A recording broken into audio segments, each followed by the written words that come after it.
observable, the estimate size.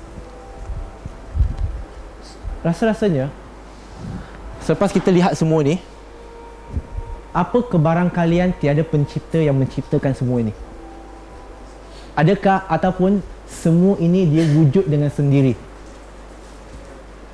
Ada kemungkinan tak bahawa dia wujud dengan sendiri?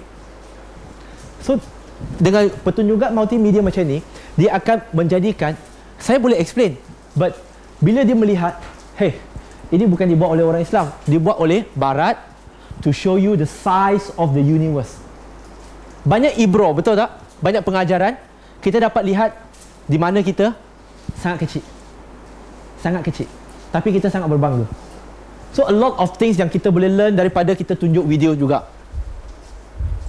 InsyaAllah siapa nak yang ni boleh minta, saya boleh bagi nanti video.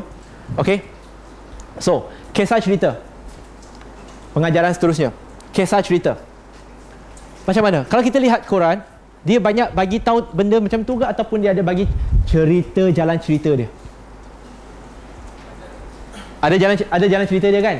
Dia akan bagi tahu cerita-cerita kan? Betul? Ada benda yang dia tak ada cerita, ada benda yang dia cerita. Kalau benda yang Allah SWT tak cerita, dia penting ke tak penting? Tak penting kan? Kalau penting, Allah dah bagi tahu dah. Apa nama, apa umur Nabi ke dan sebagainya ke, dia tak cerita.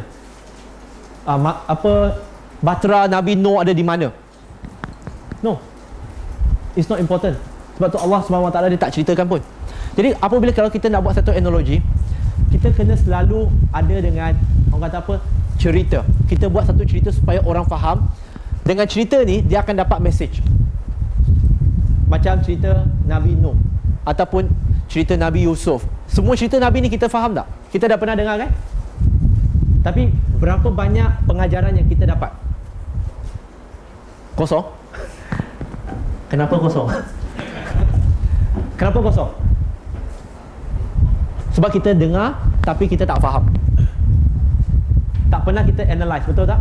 Sedangkan banyak pengajaran dalam tu. Apabila, sebab tu saya memang sangat strongly suggest apabila kita mengajar mu'alaf terutamanya, gunakan banyak cerita. Sebab dia lebih mudah. Storytelling.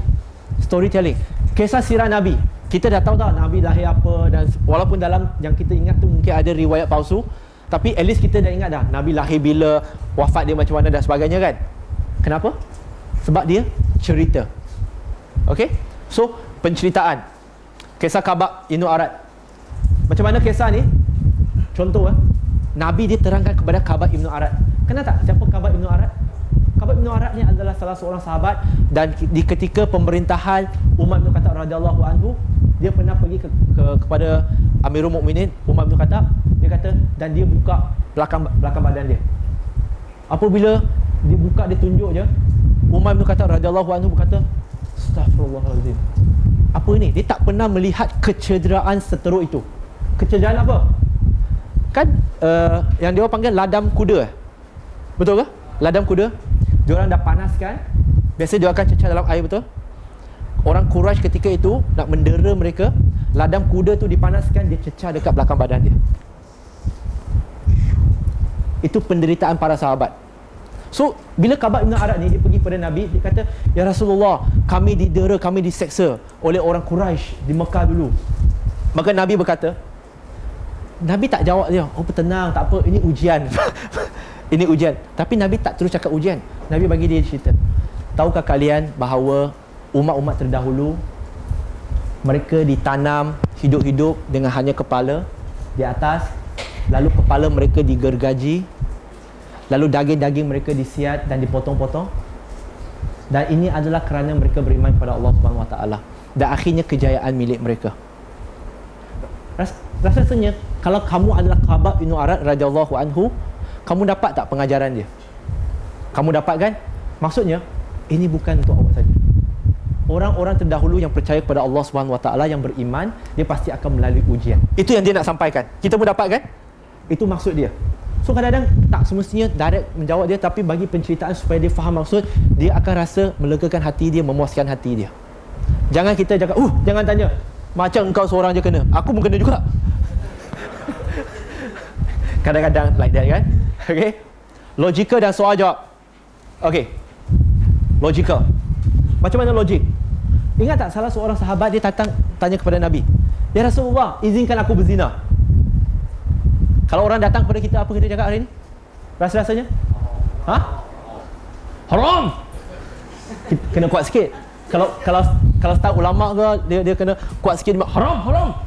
Kalau pergi Mekah ke Madinah, haram. Shoo, haji, go. Betul tak? Apa kita akan buat kalau orang datang minta izin untuk berzina? Hari ini, kalau kita akan cakap, Astaghfirullahalazim. Apa kita akan cakap? Rasa-rasanya? Ha? Kahwin je. Kebanyakan kita akan cakap, oh, haram. Kita akan melihat dia. Nabi tak. Apa Nabi buat? Nabi kata, apakah engkau suka perkara ini berlaku kepada mak engkau? Tidak. Apakah ini engkau suka berlaku kepada adik perempuan, kakak perempuan kau? Tidak. Tengok Nabi dia tanya banyak. Apakah engkau suka perkara ini terjadi kepada saudara perempuan kau? Tidak. Apakah perkara ini engkau suka terjadi kepada anak-anak perempuan kau? Tidak.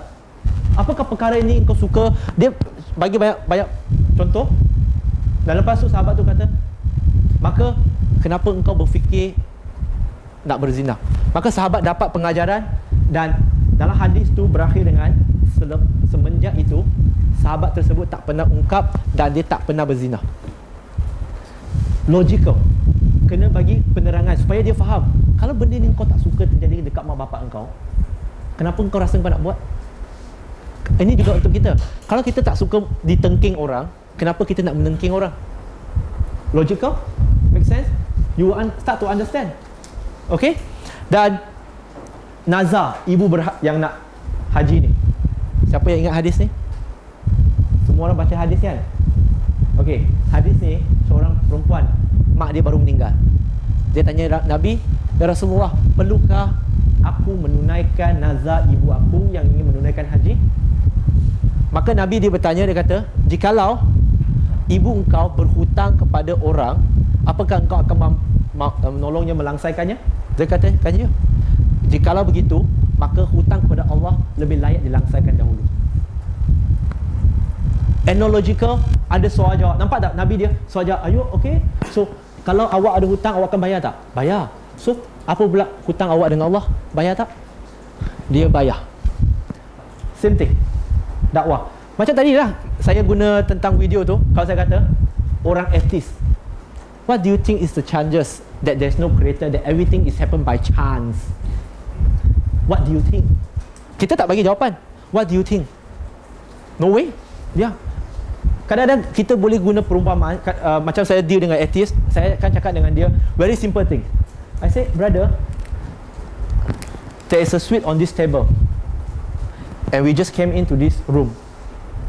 What do you think? How this sweet is here?" Dia kata, "Of course someone put it here. They bought it and then they put it here." "No, I don't think so." "Why?" "It will just be by chance that this sweet is here. Accidentally."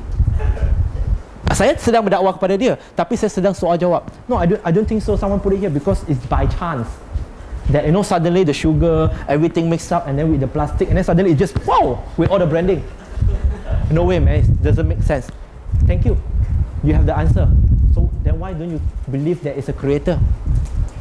If these simple things, you kata no way there is only a chance that it happened, what make you think that this universe that are so more complicated than this sweet, no creator? Boleh tak dia lawan balik? Dia tak boleh. Sebab apa? Dia dah agree kepada simple things. So what make you think dia boleh bagi, no, but I still believe that universe have a chance? No, you contradict yourself. Dia tak akan mampu cakap. So soal jawab. Okay?